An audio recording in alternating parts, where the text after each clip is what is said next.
What's that jump from associate to advisor look like? It could take a couple different things. Sure.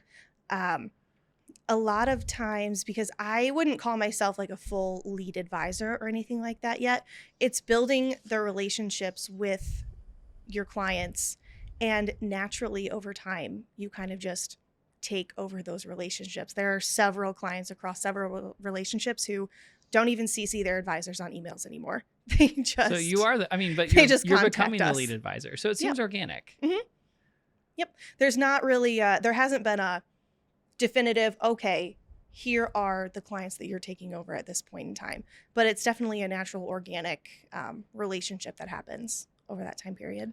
I love that. I think every firm does that a little bit different, some more formal than others, right? But I think the organic approach, right? Because then 3-5 years from now, you're going to have a book, right? At the end of the day, this will be your book. And then that kind of changes the perspective a little bit. I love that. So I guess walk me through one question we ask everybody on the Land and Everything Else podcast is, I'm a young advisor. I'm getting into the alt space with my clients. What advice do you have for me? And feel free to answer that from the perspective of an advisor, from the perspective of someone new, from the perspective of alts. I'd love to get your thoughts. Yeah, I would definitely say do your research. And if you're going to be putting clients in those investments, make sure that your clients are very educated, very well aware of what's going to happen.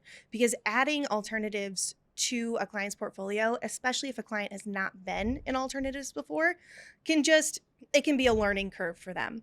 And the last thing you want to do with these fairly permanent investments is not do your due diligence up front and have clients come back to you upset, not knowing that they need to extend their taxes, not knowing that their capital is locked up for a while. So just make sure that your clients are educated as well as you.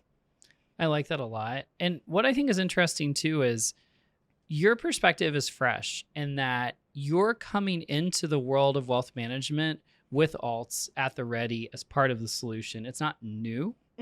And I think some older advisors, it may be something where I've worked with stock, bond, mutual fund, and insurance products, and now I'm adding something later, right? And I think that I'm curious. I wish we could have a time machine and fast forward 10 years, because it would be interesting to see someone coming in from your framework of saying, hey, I've used alts my whole career, right? And you're going to have a different look at it all, I would envision, than one of your colleagues who went into more of a broker-dealer world and then came out